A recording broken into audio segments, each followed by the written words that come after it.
You've got to live before you die. You've got to smile before you cry. You can't fall unless you fly. You can't fail unless you try.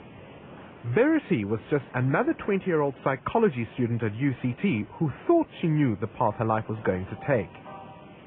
It was during a moment of quiet contemplation on the beach 13 years ago that Verity sat down and wrote a song, something she had never done before. I didn't think it was a poem, I knew that it was a song. And literally these songs just kept coming and I realized that someone had to sing it, so I thought it better be me.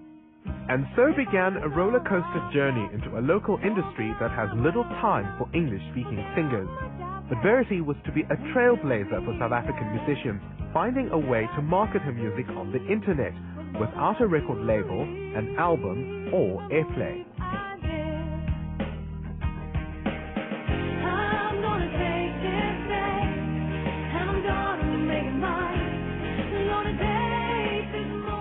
It took some time to try and find the confidence or the courage to do this, because it wasn't something I'd been doing since I was 3, singing into my hairbrush, thinking this is what I wanted to do. So I finished studying, I took some singing lessons. And at 26, she recorded her first demo and moved to the United States. Her career was climbing there, but she wanted to come home. Something in me just realized that this is where I needed to be, and through going and singing in communities that I normally wouldn't have access to and meeting people and seeing how my music impacts them, or that a song can wake up in someone, you know, the permission to dream or to think maybe a little bigger than they were thinking before they heard that song. Back home, Verity's enthusiasm was contagious. She would scrape together bands on weekends to play live, which is what she loved doing. And I was humbled by how much she wanted to make music. Advertising executive Alistair King dabbles in the music industry.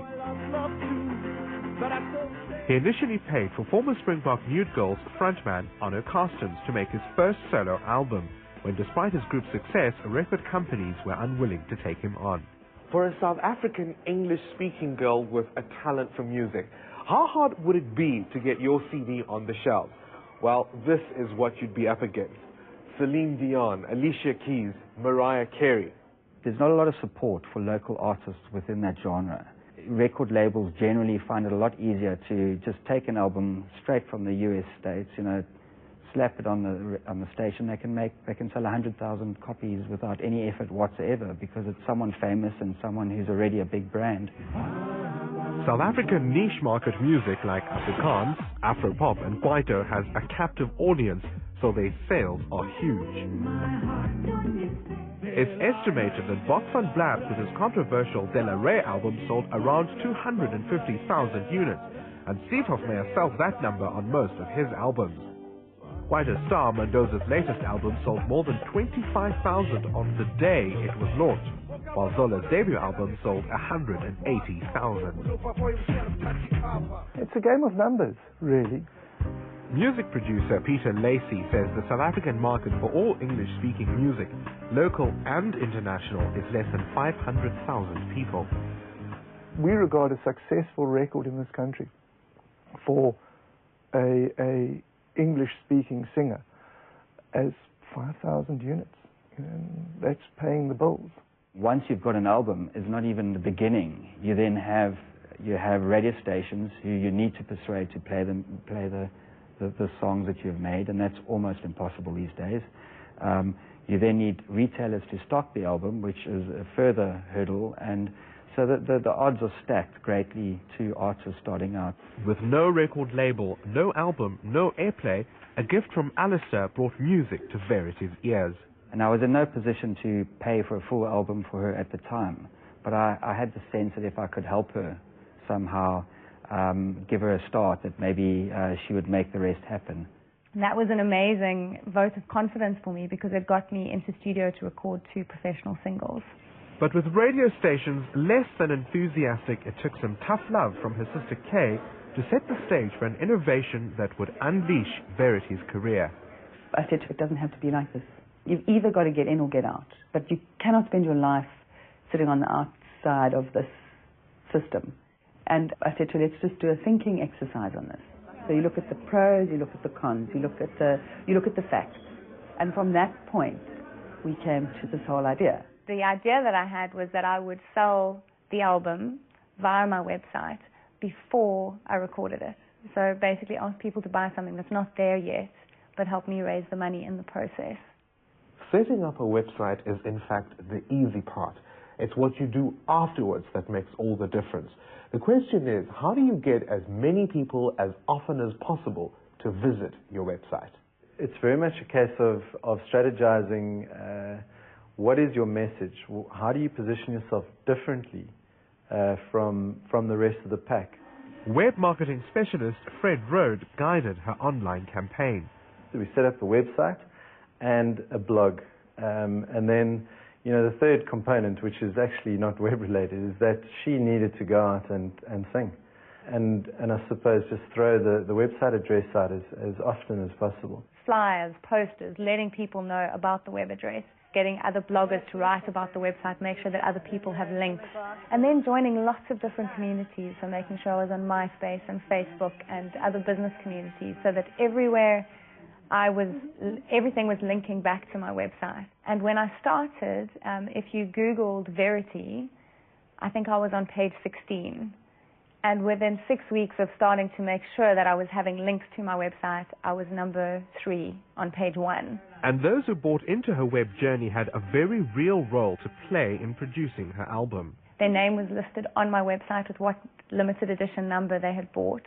And they got to vote for which songs I recorded. And really just join me on the journey because, for most music lovers, we buy an album when it's in the stores and we have no idea the journey that an artist has been on to create it, and the tears and the joy and what goes on in that process. Internet marketing guru Arthur Goldstuck has been monitoring music trends for many years.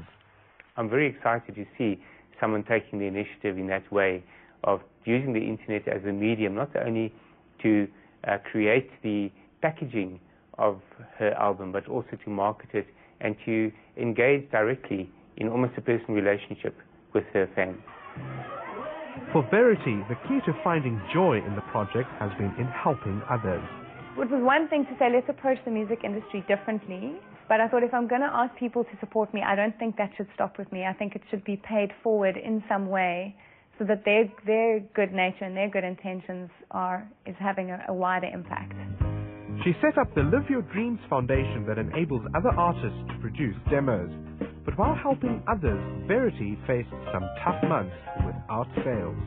From the high points of all those initial responses and everyone rushing in to nothing moving and nothing happening, and then her feeling like she's made a complete fool of herself. She put herself out there for the whole world to see, and desperate lows. And she's been up and down a lot through the journey.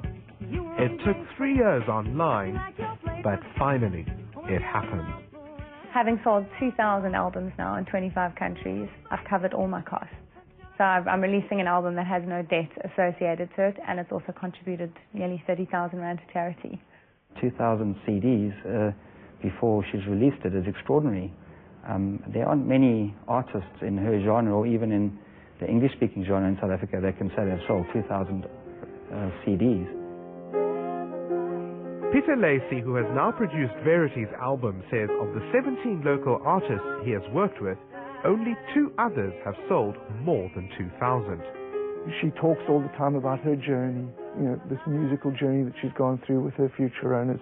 Well, my challenge to Verity is that she's only just starting that journey. Is what Verity has done unique?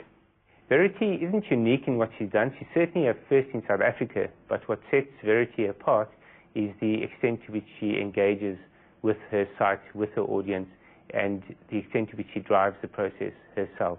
Is this the way to go in terms of marketing music? In South Africa, CD sales have held up quite well because we don't have a download environment. But artists that want to plug into the future that's beginning to arrive are going to have to embrace the internet.